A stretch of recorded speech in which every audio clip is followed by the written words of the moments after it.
மாறி போச்சு. மக்களுக்கு வேலை இல்லை, படித்த பிள்ளைங்களுக்கு வேலை இல்லை, கல்லூரியில் சேர முடியலை, மருத்துவம் போக முடியலை, மருத்துவத்துக்கு போய் பெண்கள் எல்லாம் கற்பழிக்கிறான், மருத்துவமனையில் பள்ளிக்கூடத்துக்கு போனால் பள்ளிக்கூடத்தில் கற்பழிக்கிறான், பால்வாடி ஸ்கூலுக்கு போனால் அங்கே கெடுக்கிறான். அதை பார்க்க மானம் கேட்ட ஸ்டாலினுக்கு தெரியல. ஒரு ஆக்ஷன் எடு, ஒரு கேஸ் எடு, தண்டனை கொடு. அதை விட்டு நேராக உனக்கு என்ன கக்கூசில தண்ணி வரலையா சீமானுக்கிட்ட நோட்டீஸ் போடு. என்னடா சீமான் என்னடா பண்றாரு? என்ன பண்றாரு சீமான்? அவ்வளோ பேர் தூக்கத்தையும் கெடுத்துட்டாரு. யார் தூக்கத்தை? திமுக திராவிட மாடல். இந்த திராவிட மாடலோட தூக்கத்தை கெடுத்தது சீமான். ஏன்னா நீங்க செய்ற ஊழலை பத்தி சொல்றாரு, நீங்க வாங்கின லஞ்சத்தை பத்தி சொல்றாரு, அடிச்ச கொள்ளையை பத்தி சொல்றாரு, நாட்டுக்கு நல்லது செய்யலன்னு சொல்றாரு. உண்மையை சொன்னா பிடிக்காதுல்ல. ஆக்கப்பூர்வமா தடுங்கடா சீமான. ஒரு மல்யுத்த வீரனா போராடிதான் ஜெயிக்கணும். பைத்தியக்காரனா நீ ஆணி வைக்க கூடாதுடா. நடக்கிற பாதையில ஆணி வச்சு ஜெயிச்சுட்டு நான் ஜெயிச்சேன்னு சொல்லக்கூடாது. பரதேசி நாய்களை, அரசியல் தெரியாத தற்குறிகள், பேச தெரியல, பார்த்து படிக்கும் போதே தப்பு. ஞானசேகரனை தூக்கி உள்ள வச்சு பொத்தி வச்சிருக்கீங்க.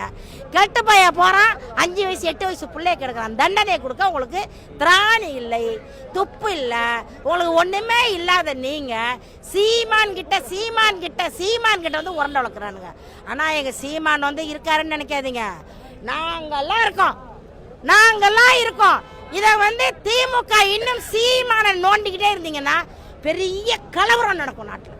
அதை தான் உண்டு பண்றாங்க. இப்போ அவங்க என்ன உண்டு பண்றாங்கன்னா, எப்படியாச்சும் பிள்ளைங்க அடிச்சுக்கணும், கோவத்தை தூண்டி விடுறாங்க. சும்மா இல்லாம நோண்டி விட்டுக்கிட்டே சொல்லுவாங்கல்ல, சும்மா நோண்டாத அப்புறம் கட்டுப்பாடுவார் சேட்டு பையன் சொல்லுவார். அந்த மாதிரி சும்மா நோண்டிக்கிட்டு இருக்காங்க. திருட்டு பசங்க திருடுறானுங்க. ஓட்டுக்கு 5000 கொடுத்து ஓட்டை வாங்குறானுங்க. ஆட்டுக்கறி 1/2 கிலோ, கோழிக்கறி 1/2 கிலோ கொடுத்து ஓட்டை வாங்குறானுங்க. பெண்களை மிரட்டி வாங்குறானுங்க. 1000 ரூபாய் இலவசம் கிடைக்காதுன்னு மிரட்டுறானுங்க. நீ கொடுத்ததான் அந்த ஓட்டை போட்டா நாங்கள் போய் லிஸ்ட்ல பார்ப்போம்.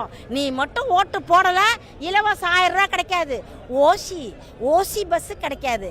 மிரட்டி மக்களுடைய மனநிலைய பாதிப்பை பயன்படுத்தி மிரட்டி ஏமாத்தி வாக்கு வாங்கிட்டு இவனுங்கெல்லாம் உண்மையிலே ஒரு முதலமைச்சரா? இந்த நாட்டை ஆள தகுதி இருக்கா இவங்களுக்கு? போய் பாருங்கடா. வெளிநாட்டுக்கு போறாருல, போய் இப்படி நிப்பாரு, இப்படியே ஜெயம் ரவி மாதிரி போஸ்ட் கொடுப்பாரு. அப்புறம் சைக்கிள்லாம் ஓட்டுவாரு.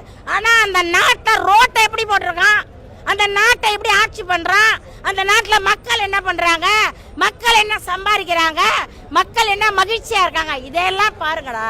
சாட்டை எடுத்து நாட்டை திருத்து